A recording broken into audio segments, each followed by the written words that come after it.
Começando agora mais um E-Show. É empreendedorismo, é inovação, é você à frente do seu negócio. E eu já vou trazer aqui o meu parceiro, o meu parceiraço de bancada. Vem pro E-Show, grande Cid Alvarez, Tintim. Vinho bom, hein? Que vinho bom, hein? Muito bom, muito bom. Temos coisa boa hoje aí, hein? Pô, temos muito. Temos um mega empreendedor, Luciano Lamartine, e temos o nosso queridíssimo Gastão Bolognese, que nós vamos falar muito de vinho, vamos falar de Estados Unidos, mas enfim, falaremos mais à frente. Eu quero agradecer ao nosso patrocinador, a Grande Mistral, tá aí mais uma vez dando aí o suporte pra gente, nos apoiando aí no Vinho é uma Viagem. O nosso primeiro convidado de hoje é fundador dos grupos BHF e Bonaparte. Vem pro E-Show, grande Leonardo! Tintim! Salute! A minha tá vazia ainda. Porra, rapaz! Tem que encher esse negócio aí. E eu sei que essa aí vai ser o conteúdo vai ser uma grande cerveja. Nós estamos no vinhozinho aqui, mas, olha, daqui a pouco você enche aí pra gente fazer um brinde, tá? Vamos fazer, aliás, vamos fazer agora, né? Vamos fazer. Fazemos agora. Vou encher aqui. Nós somos o primeiro escritório do Brasil que fabrica a própria cerveja. Que maravilha! O cara já tá na fonte, rapaz. O cara tá na fonte, rapaz. Olha a fonte. Que beleza, rapaz. Que bonito. Eu morria, eu não ia conseguir trabalhar. Tintim, grande Leonardo, Tintim. Rapaz, me deu água na boca, agora eu quero cerveja. Ela tomou um pouco, porque está regulando, mas é uma cerveja puro malte, fabricada no processo produtivo da MBF. A MBF não é uma marca de cerveja, a MBF é uma microbril franchise, inédito no Brasil, um formato B2B de cerveja artesanal, uma cerveja com lúpulo e malte importado. A gente simplesmente facilitou o processo para que todo bar e restaurante possa fabricar a sua própria cerveja com a sua própria marca. Que beleza!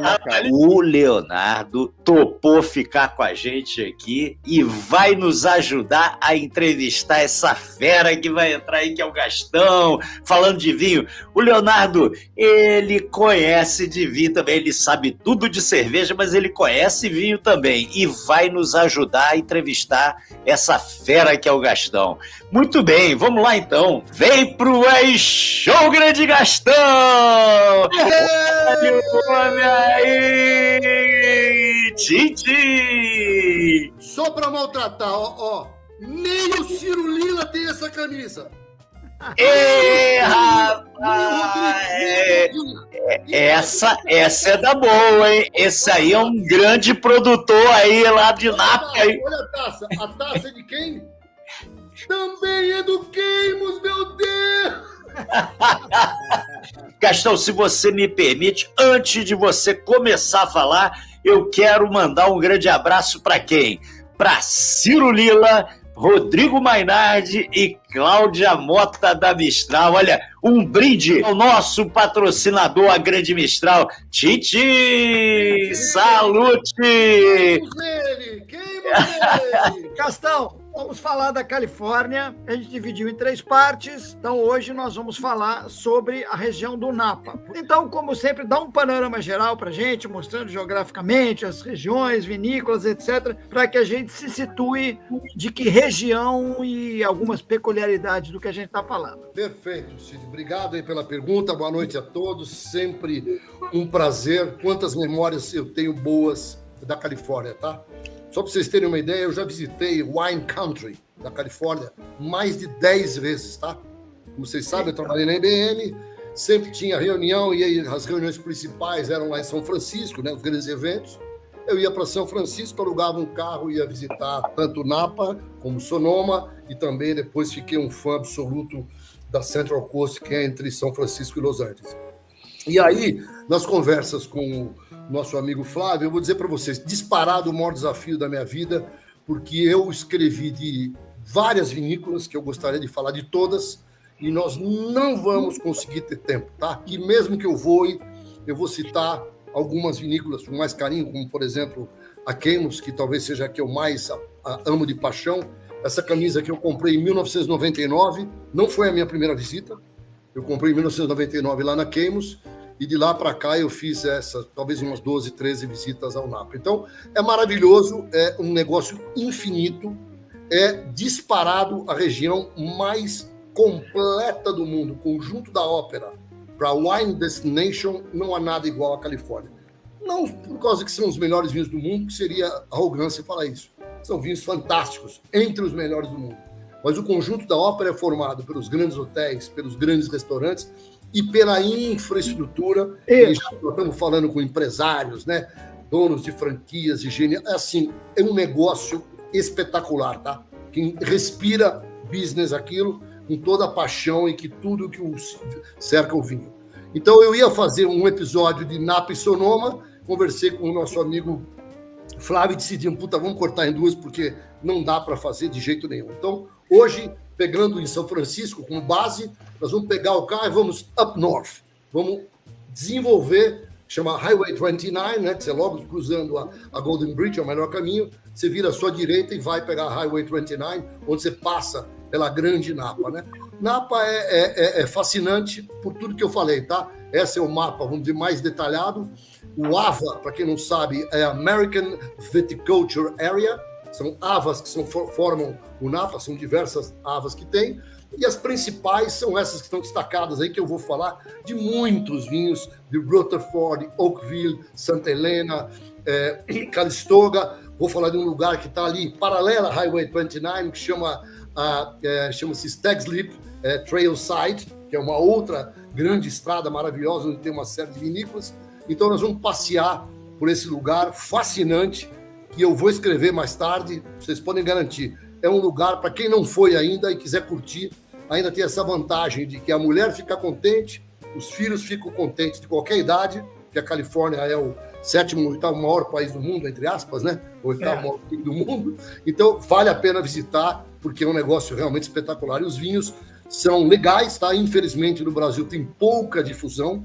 A Mistral, ela trabalha pra cacete para ter esses principais vinhos e são pouco difundidos. Então, isso me estimulou muito também para falar da Califórnia com toda a ênfase e toda a paixão que eu tenho pelo mundo do vinho. Tá? Vamos falar das uvas. Quais são as uvas principais aí na Califórnia? Vamos lá. Sem dúvida nenhuma, o que colocou o vinho americano no mapa mundi do vinho são os grandes Cabernet Sauvignons, né? A viticultura na Califórnia começou há muitos anos, 1600 e pouco, depois 1700 foi o boom, enxugou e começou de verdade, acreditem se quiser, na década de 60, agora, inclusive a década que eu nasci, foi quando começou o boom dos vinhos. E o Cabernet Sauvignon, sem dúvida nenhuma, começou a se colocar, e na minha opinião, eu já fiz diversas degustações às cegas, inclusive com o Queimos, e esse vinho você pode botar em qualquer degustação às cegas de Cabernet Sauvignon pelo mundo e ele vai fazer bonito. Então, a Cabernet Sauvignon é o grande destaque, tem bastante Merlot,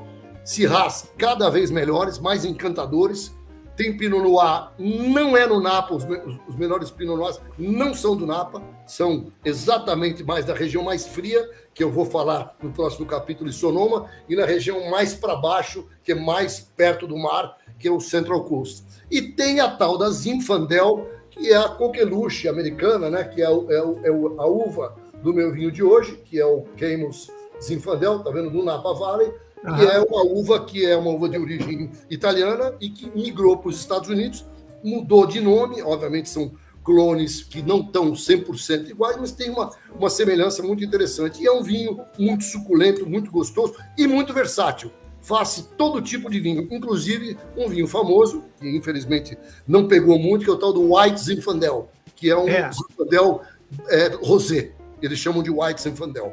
Teve um mercado, mas é um vinho muito simples e acho que nem a gente deve falar muito aqui, mas existe sim, originária da Zinfandel. Maravilha. E as brancas? As brancas, cara, são diversas, mas eu destaquei realmente, de novo, o que colocou o mapa mundi do vinho.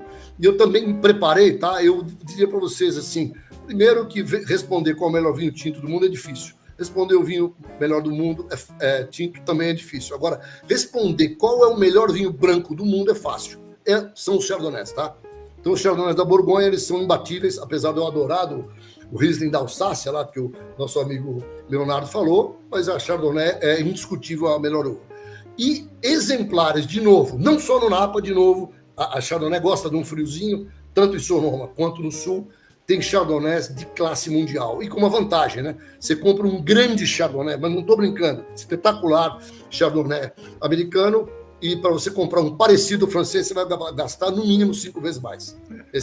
Essa é a conta que se faz. Então, eu tenho poucos Borgonhas, porque o bolso não está dando, mas nos Estados Unidos, quando eu viajo para lá, eu sempre trago um bom Chardonnay na mala, porque é dinheiro em caixa. O Gastão, agora tem uma história que, entre aspas, os americanos ensinaram o mercado americano, e acho que na sequência o mercado mundial, mas principalmente o mercado americano, a tomar vinho varietal. Eu ouvi falar isso, ou seja, os americanos, e a partir da Califórnia, eles criaram, esse é o vinho Cabernet Sauvignon, esse é o vinho Chardonnay, tanto que a gente vê em filmes, alguém chega no balcão do bar, não pede um vinho branco, pede um Chardonnay. Tem lógica isso que eu estou falando ou é uma bobagem? Total. O americano é rei de branding, né? Estamos falando com especialista. Rei do branding. Então, o que acontece? Por exemplo, a Inglaterra é o mercado mais maduro do mundo, tá? Foi feita uma pesquisa uns 15 anos atrás sobre como se vendia vinho. Acredite se quiser. Número 1, pelo rótulo. Número 2, pela uva. E você sabe, por exemplo, que Bordeaux... eu quero tomar um Cabernet Sauvignon puro de Bordeaux. Você não vai encontrar nenhum. Não existe. Não existe. E se existir, é fora da curva, entendeu? É off the records. Então, o americano é grande culpado, entre aspas, pelos vinhos varietais, que eu acho que tem um super valor. Eu escrevo muito, né? O Merlot em pureza, o Pinot Noir, que sempre é puro, mas os Borgonhas, só os Borgonhas simples, que hoje em dia também conhece o nome de Pinot Noir para vender mais no mercado, que normalmente é Bourgogne e acabou. Então, essa pergunta é super importante. Os Estados Unidos é um mercado que, entre aspas, inventou isso. Aí vai uma pergunta também na mesma linha. Dessas uvas que você falou da Califórnia, na sua opinião, qual é o melhor corte, né? Eu, particularmente, gosto muito do corte do Cabernet Sauvignon com Syrah, somente dos vinhos sul-africanos, mas na Califórnia, qual seria o bom corte? Eu vou te emocionar agora. Não vale chorar, hein? Não vale chorar. Você falou que fundou a sua empresa em que ano? Olha o que eu tenho aqui, ó. Tem 93? 96. Esse aqui é o ano que eu casei, porque eu tenho esse vinho aqui, que é o Opus One.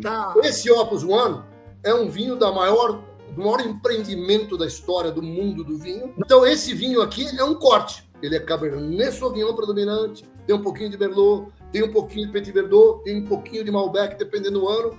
Então, de novo, os Meritage, como os americanos chamam, que são os vinhos de Cabernet, como espinha dorsal, complementados, que é a mesma, entre aspas, receita de Bordeaux, são, sem dúvida nenhuma, na minha opinião, os vinhos mais reluzentes da Califórnia. Agora, tem cada Cabernet puro lá também, que é de chorar, tá? Vamos começar falando dos grandes produtores e seus respectivos vinhos? Vamos. Você viu que eu já fiz até um spoiler aqui, que hoje eu falei, vou pegar na adega aqui, tá? Então, adorei esse foil que o Júlio pegou. É isso aí, é a região mais famosa do mundo, mercadologicamente falando, não tem concorrência. Eu já falei aqui no programa da Austrália, na Nova Zelândia, eles não são tão abertos quanto os australianos, que abrem 365 days per year. O australiano e o neozelandês trabalham mais, mas se você for para lá, obviamente seguindo os horários, você pode gastar lá só parando para tomar uma taça, conhecer a vinícola, você pode parar em, no mínimo, 100 vinícolas diferentes. Chegou o Queimos! Olha aí, ó. Peguei na minha adega. Sabe por que eu peguei essa garrafa? Ó, olha que coisa linda, olha isso. Tá vendo que ela é um pouquinho maior que a outra? Essa garrafa é a garrafa de 1 litro. É a garrafa do meu tamanho ideal, é meu número. Meu número. Uma garrafa sempre é pouco, precisa mais meia garrafa. Aqui tem maravilha. Mas a gente também tá de Queimos aqui. Eu sei. Estamos aqui de branquinho da Queimos. Questão do branco do Queimos. Rapaz, é um vinho branco bacana aqui, ó, que a Bistral mandou pra gente aqui. Esse é o Conundrum, é uma miscelânea de uvas brancas espetaculares. Então, são 5 uvas. Flávio, eu vou gastar mais tempo no Queimos, tá? Sem a menor dúvida, porque eu tô de camisa, eu tô de taça e tô de vinho. Essa vinícola foi fundada por um cara chamado Charles Wagner, que o filho dele, o Chuck Wagner, multiplicou a empresa por algumas milhares de vezes. É um empreendimento fantástico. E esse cara é a única empresa que foi 2 vezes com um vinho tinto eleito Wine of the Year pela revista Wine Spectator, tá? Isso é o panorama. Sempre com as melhores pontuações em todos os guias do planeta. E aí vem o meu depoimento para vocês, que eu levo de vez em quando, né? Pego a minha garrafinha reservada, levei um 94 recentemente numa degustação e foi 2º lugar ganhando dos melhores Bordeaux, tá? Só perdeu de um Bordeaux aquele dia, uma degustação completamente às cegas, tá? É um lugar sensacional para se visitar. Eu fui lá, modéstia à parte, com um pouco mais de pompa, porque eu fui recomendado pelo Ciro Lila e pela turma da Mistral como jornalista, então eu ganhei taça e etc, e fui tratado como rei. Mas eu percebi, das outras vezes que eu fui sem ser jornalista, em 99, eu nem sonhava trabalhar com vinho, muito menos era outra coisa não ser um wine lover. Fui muito bem tratado lá. Então é super... Eu também. Tem que ir. Já foi, Cid? Já fui lá, já tomei um porre. Lá também é uma coisa louca. Então, e esse cara começou a expandir o negócio deles.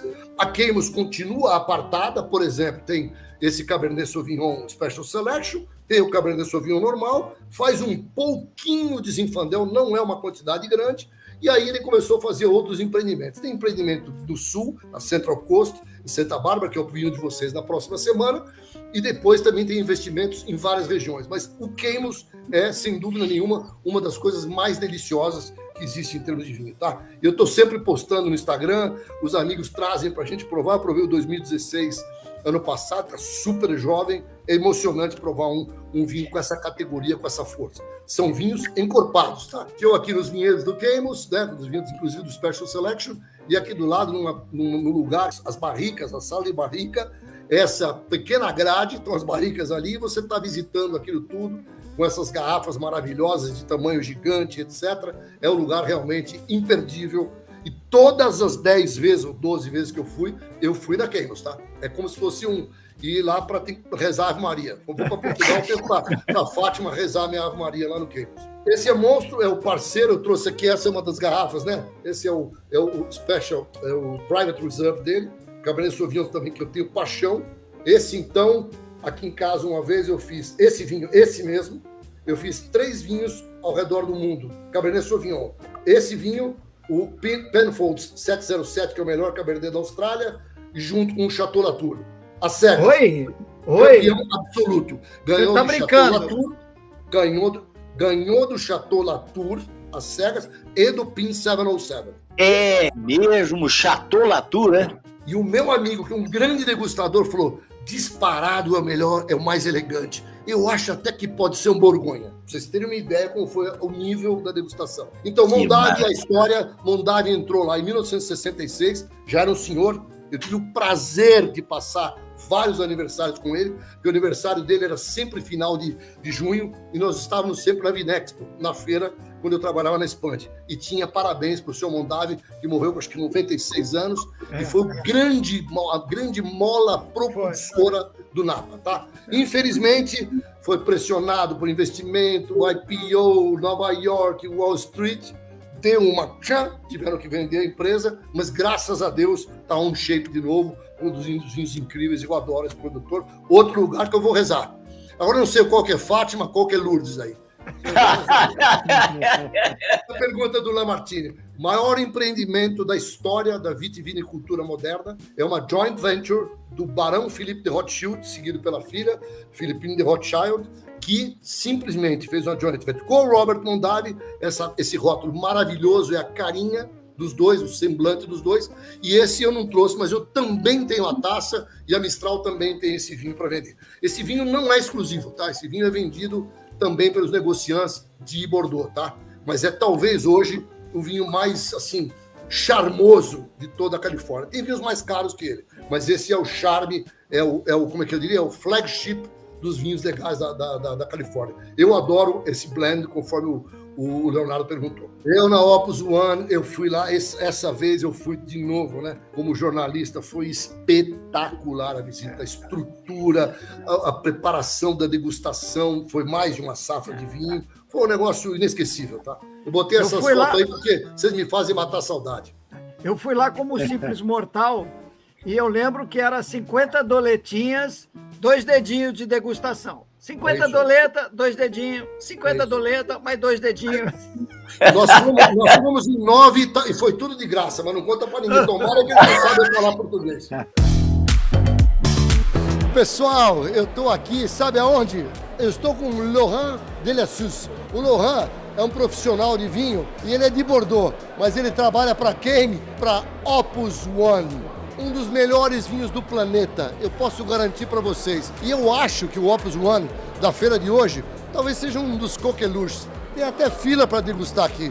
Laurent, eu sei que é a sua terceira vez no Brasil. The third time from Laurent in Brazil with Opus One, but 50 time in all time. Laurent, what about Brazil? What are you feeling in this country? You know, with this encounter from Mistral, we saw thousands of people coming every day. It's crazy. It's beautiful. We see a lot of passion. Very good question. So it's fantastic. Vocês entenderam o que ele falou? O Brasil é um país, como diria Nelson Rodrigues, a gente não está aqui de brincadeira, tá? A gente leva a sério. Aqui nós temos os melhores bebedores de vinhos do mundo. 10º maior mercado de vinhos finos do mundo. E o Opus One não pode deixar de estar entre os grandes vinhos de legenda. Saúde! E a hora que eu fui pegar lá na minha coisa, isso aqui é uma Magnum de Beringer Private, lá, na Bavária, tá vendo lá? Na Bavária, Cabernet Sauvignon Reserve, uma Magnum 1993 também. Essa Meu Deus, trabalhava lá na IBM. Beringer é uma outra, essa ganhou 2 vezes o Wine of the Year, só que uma vez com tinto, que é esse vinho, não dessa safra, e ganhou uma vez com branco. Ganhou com o Reserve Chardonnay. Então é outro branding americano, é uma vinícola que tem 100 e tantos anos, essa casa é lindíssima, inclusive o segundo andar, quando você sobe, que é uma sala de degustação exclusiva, você pode comprar aqueles vinhos de library que eles falam. Eu me lembro que sem brincadeira, acho que meu batimento cardíaco chegou a uns 135 lá, sem fazer exercício. Foi violenta a minha emoção. Essa garrafa, na ocasião, estava no sistema maior. É a maior garrafa de vinho feita no mundo. 200 e não sei quantos garrafas tem aí dentro, 100 e não sei quantos litros. Uma loucura. Ela foi feita um molde exclusivo para fazer essa garrafa que vocês estão vendo aí. Então, eu, obviamente, tirei foto nela porque o meu sonho era ter ela aqui em casa para dar uma festa. Então, saímos de conglomerados muito fortes, né, que produzem gamas, né, de SKUs e etc. Claro que tem os tops. O Spotswood, que é quase uma boutique, e faz vinhos Cabernet Sauvignon. Esse vinho é incrível o que aconteceu com o preço dele. Antigamente dava para comprar, custava um vinho de 80, 100 dólares. Hoje já custa mais de 300 dólares, enfim. É um vinho extraordinário. Eu tenho também aqui uma garrafinha remanescente, safra 97, que eu bebi recentemente, tá? E aí, de novo, uma mensagem, né? Para quem quer pensar. Impressionante como esses vinhos da Califórnia são longevos, tá? Como eles são estruturados e como eles evoluem. E eu bebi esse 97 recentemente, estava extraordinário, tá? Baita produtor. Spotswood, Joseph Phelps, monstro, branding violento, faz vinho também de todos os níveis. Esse eu tenho uma história rápida para contar, porque quando eu fui lá eu vi uma cena triste, eu vi o que a filoxera faz no vinhedo, tá? Tinha um vinhedo de mais ou menos uns 2 hectares, que os caras, mais ou menos que nem um buraco aqui na marginal, tá? Eles tiram camadas da terra, assim, uns 2 metros para baixo, para matar o tal do pulgão e essa maldita dessa filoxera. Nossa, e surge do nada no meio do vinhedo. Surge do nada, atacou vários plantios. Quem não teve o azar é os nossos amigos aqui dos Andes, que nunca teve filoxera, tanto no Chile quanto na Argentina, tá? Principalmente porque ele está perto lá do Andes, então não teve jeito. Esse vinho top chama-se Insignia, que é um vinho que já foi eleito o melhor vinho do mundo também. É outro vinho daqueles de breathtaking, tal. Então, se a gente está pegando esses, Opus One, pegando Robert Mondavi Reserve, Beringer Private Reserve, são Cabernet Sauvignons todos muito, muito especiais. Então, agora chegamos, esse eu trouxe, né? Porque eu trouxe 2, eu acabei pegando que eu tinha o 9,6. Esse é o vinho chamado Dominus. Esse vinho é feito numa vinícola chamada Napa Nook. Quem é o dono dessa vinícola? Nada mais, nada menos que o dono do Chateau Petrus, certo? Está escrito o nome dele aqui, Christian Moyex. Eu tive o prazer de conhecê-lo pessoalmente, e também o filho, o Eduardo Moyex. E esse vinho hoje custa 300 dólares a garrafa. Aí o Gastão, olha o precinho que o Gastão pagou. Dá uma olhadinha aqui, ó. Tá o preço até hoje original, R$ 84,99. Ô, beleza. Esse vinho aqui vale seguramente hoje mais de $500, porque ele é antigo.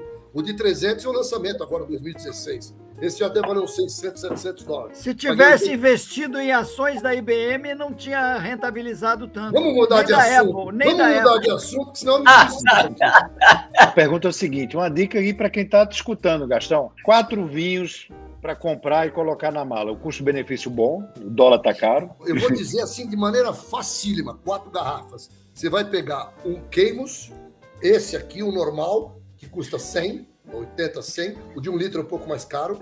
Vai pegar o Special Selection, que eu acabei de mostrar lá em cima, e aí você pode pegar, na minha opinião, um deles que está aqui. Você gosta de branco? Gosto. Pega esse aqui, que nós vamos falar dele logo, é do Stag's Leap. Esse é um espetáculo, esse Schaefer é um Schaefer. Depois eu vou falar um pouquinho dele, para inclusive baratear e cair na sua cota de $1.000. E aí o último que eu compraria, daria uma chutadinha no balde, eu faria um spoiler e compraria um vinho do Sul, que custa também 300 e pouco, que chama-se Rich Vineyard Montebello. Vai dar perto dos $1.000, dá uma piscada fiscal, você tem 1.100, tá tudo em cima. E vai ter vinhos para beber. O problema é que eu não tenho o cartão de crédito do Flávio Maia. Eu vou ficar mais as dicas finais do Gastão que tu vai ver. Minha praia é por aí. Vamos lá.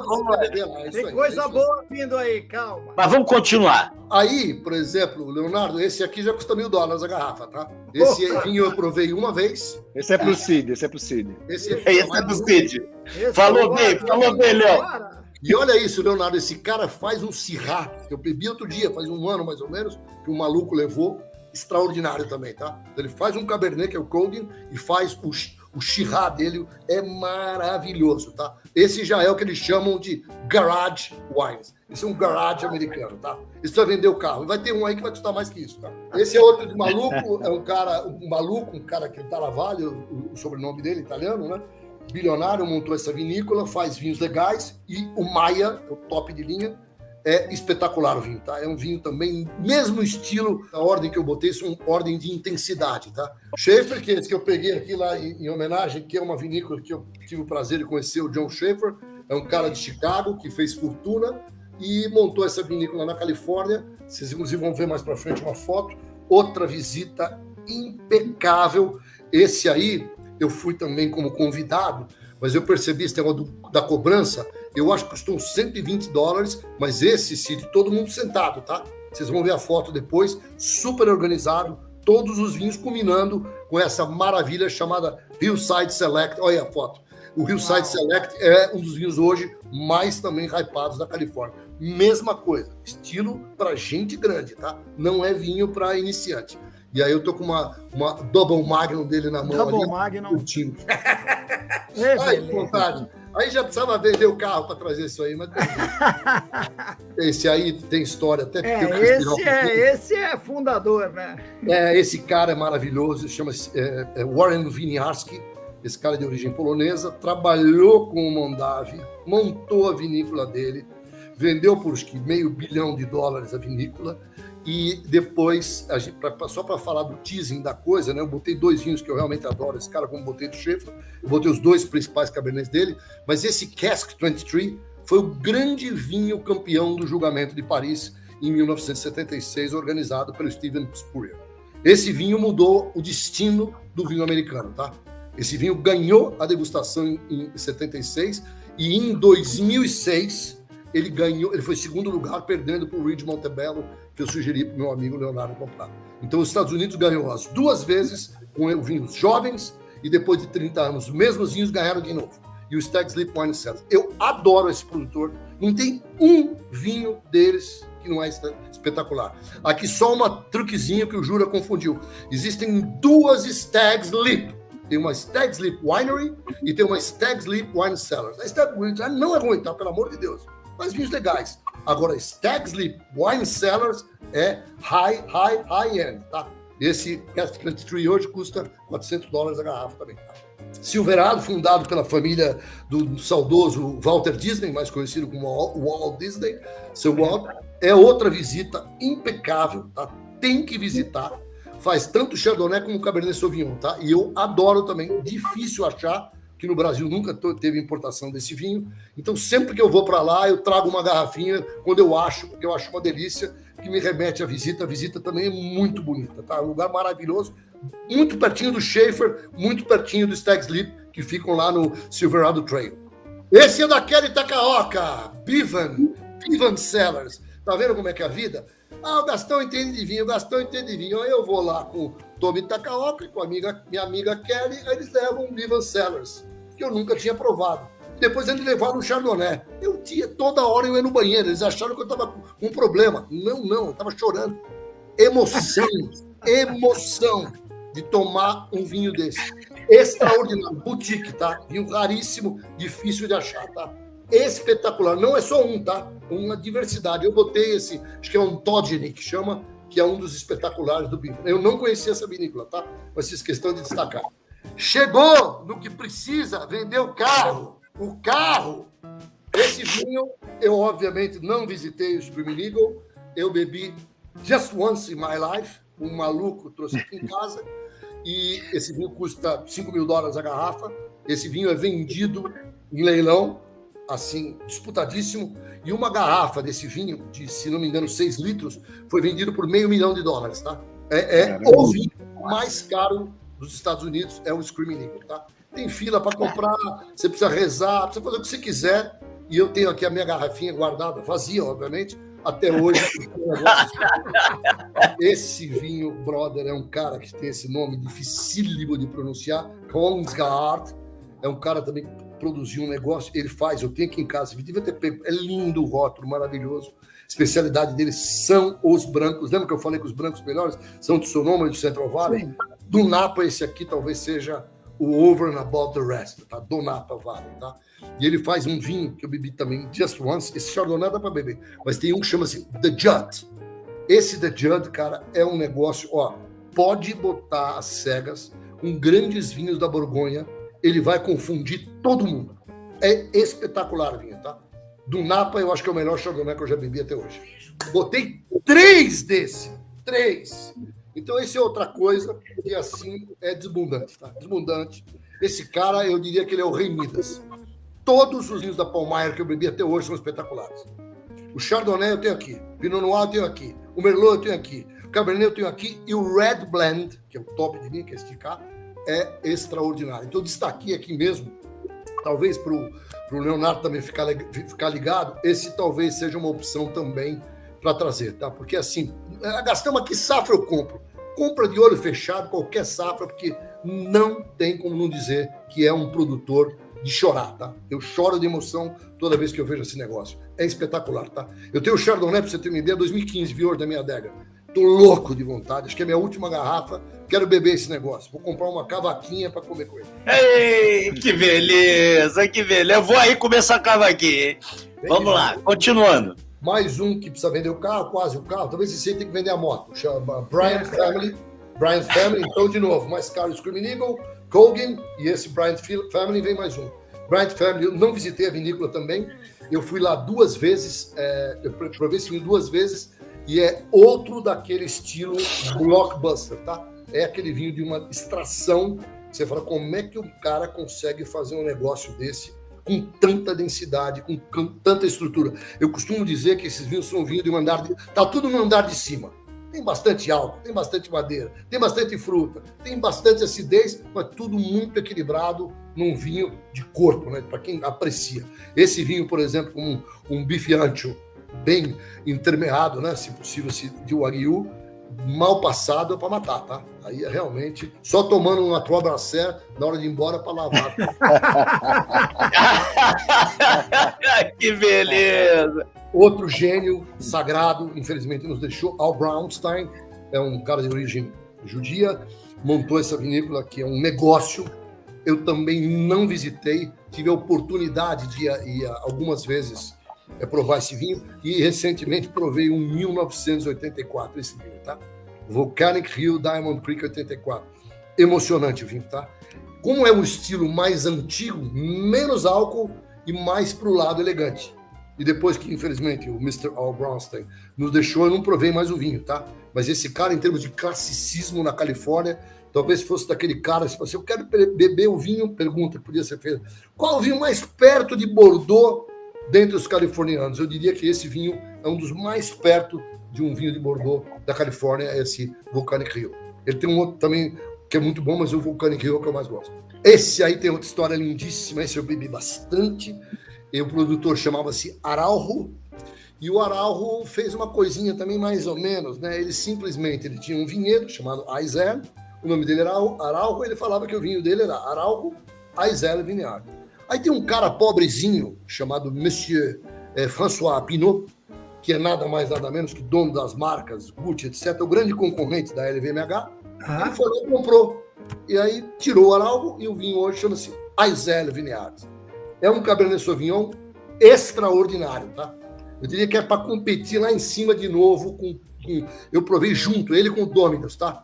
O Dominus um pouco mais encorpado, mais forte, e esse um pouco mais elegante, mas os dois no andar de cima, um na cobertura e um no 34º andar, tá? Mas muito bom, uma elegância incrível. E eu ainda não provei na nova fase, que o François Pinault, para quem não sabe, é dono do Chateau Latour. Então, o Chateau Latour deve ser uma mulher que está tocando, inclusive, a Aizell, é enóloga, francesa. Então, nós devemos ter boa surpresa com esse vinho. Estou louco de vontade de provar essa fase nova depois de Chateau Latour ter comandado esse negócio. Scarecrow, esse aí é o contrário. Esse Scarecrow, Just Once, provei. É um vinho que tem sempre 100 pontos. Sempre 100 pontos. É do estilo Blockbuster. Mas Blockbuster. Vai ter um outro que talvez compita com ele. É um vinho de 15 de álcool, porrada, daquele de machucar o coração. E é um vinho que eu provei Just Once e eu fiquei encantado de novo. Daquele vinho mais jammy, mais profundo e que não é para você beber sozinho, tá? Você tem que ter uma comida encorpada para acompanhar, tá? Esse aqui é um vinho de gente grande que eu brinco. Schrader, mais um caro, talvez $500 a garrafa. Provei Just Once, também não visitei a vinícola. É assim, um dos cultos em garage, wines da Califórnia, e muito bom, espetacular, tá? Me lembro que nós provamos junto com Bordeaux, Cheval Blanc foi na época, e esse vinho encarou o Cheval Blanc de igual para igual. O que você tem aí, não vou ficar para trás. Em termos de intensidade, são sempre mais intensos, né? Uma madeira mais presente, uma fruta mais forte, mas muito bom. Eu adorei o vinho, tá? Adorei. Daqui a pouco vai chegar um dos meus favoritos, exatamente esse. Esse é Abreu Madrona Ranch, Cabernet Sauvignon. Esse vinho é, talvez historicamente, esse eu bebi umas 5, 6 vezes, tá? Esse já é um vinho que eu conheço um pouquinho mais. A última vez que eu bebi ele, cá entre nós, com um Romanée Conti, tá? Só que um Corton, o Romanée Conti. Nós abrimos os dois vinhos. E tinha, desculpa falar, tinha um Petrus também. Eram 3 amigos que ofereceram. E eu vou dizer para vocês, o nível da degustação foi assim, sabe? Federer, Nadal e Djokovic. Os 3 jogavam uma bola, sabe? Um contra o outro contra um, mas estava espetacular. Então esse vinho, ele me marcou por causa disso. Eu já gostava, e aí o cara me leva o vinho, o outro leva o outro, o outro leva o outro, tá bom, vamos brigar. E aí eu vi, 5 sets do jogo, tá? Terminou, e a gente de novo tomou uma Trobracé para lavar a boca, porque foi violento. Harlan State, outro, talvez esse seja o segundo mais caro, Screaming Eagle, Harlan State, esse lugar que parece um templo, né? Você entra aí, dá vontade de rezar, que é um negócio maravilhoso. É um vinho também, Cabernet Sauvignon, extraordinário, tá? Extraordinário o vinho. Esse também mais um, né? Que é sonho, né? Eu falo para meus amigos, eu tenho um sonho, e o cara vai lá e fala, tá bom, eu venho aqui que eu vou abrir uma garrafa. Vou realizar seu sonho. Não, sabe por quê? Esse vinho, eu nunca tinha visto uma garrafa. Blackjack, essa é o contrário. Essa talvez, lá com o meu amigo Leonardo, né? É assim, o Blackjack, eu fui lá a primeira vez, em 99, acho. Eles eram jovens, era um grupo de rapazes, né? Jovens, montaram essa vinícola. É uma vinícola extraordinária. Eu me lembro que eu fiquei muito bem impressionado com os vinhos. E agora, na minha última viagem, que foi em 2019, para os Estados Unidos, que eu fui bastante, né? Numa das vezes eu vou numa loja lá que eu amo de paixão, no Colorado, que a gente tem negócio lá no Colorado, e em Denver tem uma loja chamada Applejack, que eu achei o Applejack Syrah, que é a uva que o meu amigo Leonardo gosta. Não é um vinho caro, não é caro, é um vinho que deve custar $80. É um velho for money de chorar, tá? Também do estilo andar de cima, tá? Não espere um Syrahzinho do Vale do Rhône, não. Esse Syrah é um Syrah mais parecido com os australianos, top, tá? Super encorpado, cheio de tanino, gordo, alcoólico também, deve ter 14,5. E eu trouxe 2 garrafas na mala, não provei ainda, mas estou suando aqui porque eu estou morrendo de vontade. Estou olhando aí. 100 Acre, esse é o competidor lá do que eu falei agora há pouco, dos porradões, certo? Abreu Madrona, Schrader, Screaming Eagle e tal. Esse aí é talvez o vinho mais forte que eu tenha bebido da Califórnia até hoje, tá? Outro que coleciona 100 pontos dos críticos. Eu bebi ele, sinceramente, as pessoas brincam, né? É um vinho para tomar de garfo e faca. É assim, um negócio de uma densidade, de uma estrutura, que realmente se os outros não eram para amador, esse aqui, você tem que ter diploma, porque tem que abrir antes, tem que decantar, porque é um vinho que tem uma estrutura que é breathtaking, tá? Também provei Just Once, fiz questão de pôr aí, falando de Napa, tem que falar desse cara também. Sim. Esse é outro, Bound, esse é monstro, vários vinhos. Eu provei 2, o Quella e esse Pluribus, né? Que é o nome dele. Maluco, faz vários tipos de corte e esse vinho é outra coisa. Coleciona 100 pontos, hiper concentrado também, muito forte. Eu tomei essa garrafa que tá aí, que é o Pluribus, eu tomei em Curitiba, num churrasco inesquecível de um grande amigo que ofereceu pra gente, e ele abriu essa garrafa depois da gente ter bebido vinhos mais elegantes, e ficou claro esse dia para mim quando você deve colocar a ordem dos vinhos à mesa, tá? Esse tinha que ser o último vinho. Tinha que ser o último vinho, o último pedaço de carne, porque os outros, ele ia matar todos os outros se a gente tivesse tomado erradamente, entendeu? É realmente uma porrada o vinho. Bom, Hobbs, esse é um amigo, já esteve aqui, muito amigo do Ciro Lila também, já estive com ele algumas vezes. Esse cara é um gênio, um cara muito simples, vocês não têm ideia. É um cara de Nova York de origem, migrou, estudou enologia, hoje dá consultoria fortemente para a Argentina, inclusive é um dos donos daquele Vinha Cobos, tá? Ele é sócio de lá. E nos Estados Unidos ele fez acordo com os proprietários dos vinhedos. Ele tem um vinho que o Mondavi tem, que o nome do vinhedo é Tucalon, e dentro do Tucalon, o vinho mais caro, a uva mais cara de todas, chama Beckstorfer Ranch, que em homenagem a um cara que era o dono desse pedaço de terra. Ele trouxe o Paul Hobbs, eu fui jantar com ele aqui no Nino, na Cutina, e era uma mesa de 8 pessoas, uma honra, né? O Ciro me convidou, e ele botou 2 vinhos. Os 2 vinhos tinham 100 pontos do Parker. Os mesmos vinhos. Um era tipo 2012 e o outro 2013, os 2 de 100 pontos. E era assim, o cara trouxe na mala, entendeu? O cara trouxe na mala para... vocês querem saber o que eu faço? Foi de chorar aquele dia, tá? Eu me lembro que eu tirei foto, eu até postei aí, depois eu preciso achar no meu Instagram esse negócio, porque é uma maravilha de vinho também. Height Cellar, esse é melhor nem falar. Fui agora passar o IP, postei, fizemos uma degustação às cegas. O não top do Heights, não top, que o top é o Martha's Vineyard. O segundo chama Trailside Vineyard, ganhei uma degustação, tá? De todos, insígnia, Opus One, tava todo mundo lá. Então é um produtor pequeno, chama Joe Heights, que eu tive a honra de visitar. Esse é espetacular, porque ele fica na Highway 29, você não precisa fazer porra nenhuma, você para ali e prova. Ele faz vinhos de $18 a garrafa, o grinholino dele, que é uma uva lá do Piemonte, delicioso, faz um branco fantástico, e aí ele vai para os cabernets dele. Tem o cabernet normal, aí depois tem esse Trailside, tem o Martha's, que esse Martha's custa uns $350. Gostei da ordem de novo do Jura. Esse é do mais elegante, tá? O Heights, Martha's e o Trailside, eles são menos porrada. Eles têm mais elegância do que a grande maioria do que eu falei até agora, tá? É um vinho mais pro lado do Bordeauxão também. Freemark Abbey, esse tá no custo-benefício, ao contrário, né? Junto com o que eu acabei de falar agora há pouco, eu gostei muito. O Freemark Abbey, além de tudo, é um lugar lindo para se visitar. Porque lá tem um lugar para você degustar os vinhos e tem uma fábrica de vela. Então, uma das coisas mais lindas que eu vi foi nessa Freemark Abbey. Aliás, né? Minha mulher adorou. Então, toda vez ela fala, vamos na Freemark Abbey, ela gosta. Nós vamos lá, ela compra a vela e eu fico bebendo vinho. E ele faz 2 vinhos tops, tá? O Bochet e o Sycamore, são de vinhedos únicos. E faz esse Cabernet Sauvignon, cara. Que é um Cabernet Sauvignon que custa $38, $40. Que eu fiz questão de botar aqui. É extraordinário. Ei, chegou Montelena. Lembra do julgamento de Paris? Quem ganhou? Cask 23, que antigamente tinha o nome de Cabernet Sauvignon do Stag's Wine Cellar, ganhou o desafio dos tintos. Quem ganhou dos brancos? Chateau Montelena. Chateau Montelena ganhou dos grandes borgonhas da ocasião, de Domaine Leflaive. Esse vinho é um vinho que custava barato, tá? 30, hoje já custa $70 lá fora. É um dos melhores velhos Sauvignon que existe para mim de Chardonnay também na Califórnia, tá? Ele não tem aquele tchan do Kongsgaard, mas em termos de universalidade é espetacular.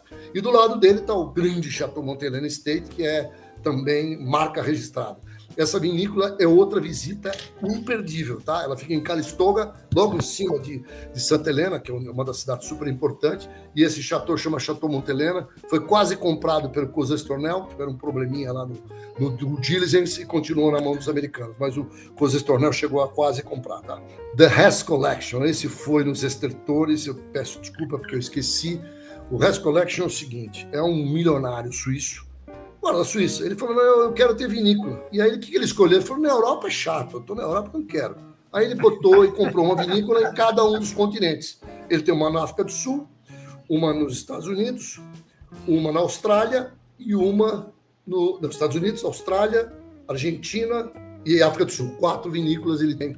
Essa vinícola é o lugar mais lindo do mundo para visitar com arte e vinho. Por quê? Você chega lá, eu, obviamente, fui, mas você paga uma entrada, deve ser $20, e você faz um self-guided tour.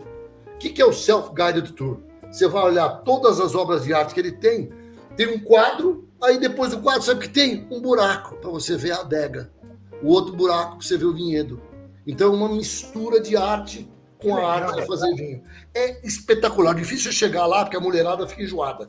Porque em cima, num lugar chamado Montvedir, que está dentro das Mayacamas Mountain, que tem alguns vinhedos lá, mas é uma reserva maravilhosa. Então, para quem quer fazer um programa diferente, ir lá e vinhos, de novo, de excelente custo-benefício, tá? Tem vinho de $20 lá, de vez em quando trago também na mala. E tem de 50 e tem o de 100, que é o top de linha, que é o Hess Collection Cabernet Sauvignon. Que essa daqui é nada mais, nada menos que o vinho histórico, né, da Califórnia, né? É o vinho que o meu amigo Francis Ford Coppola comprou. Ele tem esse vinho que chama-se Rubicon, né, que é um dos vinhos mais espetaculares, que, aliás, era o nome de um restaurante maravilhoso em São Francisco, que infelizmente fechou. E a Inglenook talvez seja uma das vinícolas mais tradicionais do Napa, tá? Eu diria que ela é anterior ao Mondave, né? Ficou meio no ostracismo e depois voltou. Ele não produz vinhos milionários, o Rubicon é um vinho caro, mas a mesma coisa, tem todo tipo de custo-benefício. Na cara do Francis Ford Coppola, ele não botou frescura no negócio. Ó, quer tomar um vinho do Niebaum Coppola, você vai pagar $15 a garrafa e você vai pagar 100 e poucos no Rubicon, que é o Inglenook. É realmente uma visita maravilhosa. Olha que coisa linda é esse lugar. Um castelo aí, essa casa, no começo do século passado. Aí, last but not least, Beaulieu Vineyard, né? Esse vinho foi dos vinhos que a Wine Spectator publicou, os Wine of the Century, no final do século passado, e um dos vinhos do Wine of the Century é o Georges Latour Private Reserve Cabernet Sauvignon, se não me engano, a safra 55, se não me engano. E esse lugar é espetacular porque ele é lindo também e é uma visita muito legal também.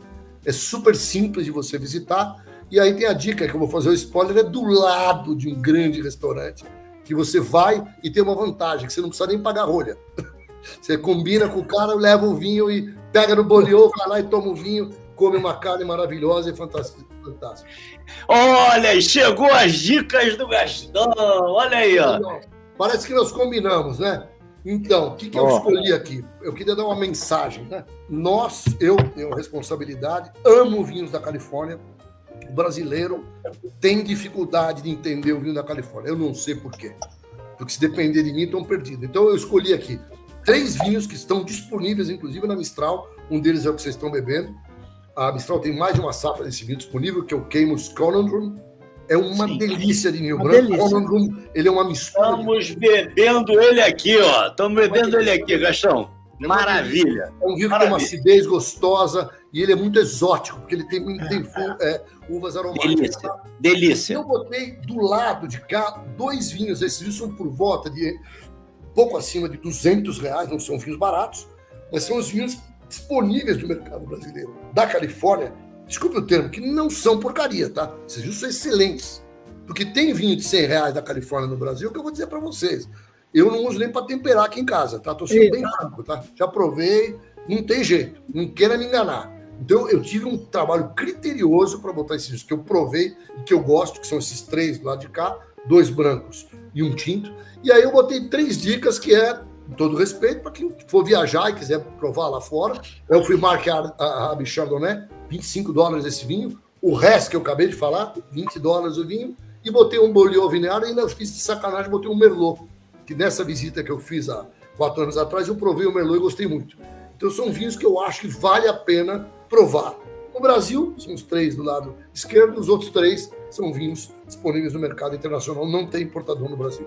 Agora, Gastão, a gente está bebendo muito, mas eu já estou com fome. Restaurantes, hotéis e tal, o que você pode dar de dica para gente? Vinho é uma viagem do Flávio Maia, se me deixam louco. Eu queria falar 3 dias aqui e ele me proíbe de falar. Então, o que eu escolhi aqui? Eu escolhi os hotéis que eu fiquei sozinho, eu e a Rainha do Lar, hotel que eu fui com a família, tá bom? Então, quando eu fui por Napa especificamente, eu fui várias vezes. Napa, para quem não quer ficar no Napa, a primeira vez que eu levei, por exemplo, levei minha mãe para os Estados Unidos, a minha mãe e eu e ela ficamos no próximo hotel que eu vou mostrar, em São Francisco. Eu acordava de manhã, tomava café, ia para o Napa, voltava e voltava para jantar em São Francisco. Um motorista, né? Com alguém dirigindo, né? Não conta para ninguém. O bafômetro lá nunca funcionou e essa cara minha de italiano brasileiro nunca. A minha mãe era desculpa, entendeu? Eu falava qualquer... A gente combinou, tudo eu te conto um dia. E aí é um excelente lugar para você curtir. Imagina pegar Golden Gate Bridge todo dia e voltar. É um pouquinho cansativo, mas eu fiz. E aí depois eu fui mesmo, né, na Napa. Você pode ficar em Sonoma e aí lugares mais legais. Esse Napa, Marriott Napa, é espetacular porque eu fui com a família. A molecada curtiu piscina, passeou, jogou bola, futebol americano. Do outro lado da rua era um restaurante e tinha só, walking distance, tinha umas 10 vinícolas. De carro tinha 200, que eu contei para você já. Então é paraíso para quem é bebedor de vinho. Esse é o maravilha. O Grand Hyatt, maravilhoso, tá? Foi sensacional, foi em 1999, o ano que o meu segundo filho nasceu. A rainha liberou, eu tinha uma promessa com a minha mãe, nós fomos curtir os Estados Unidos, foi São Francisco e Nova York só. E aí, obviamente, a coitadinha teve que visitar a vinícola, né? Adorou também.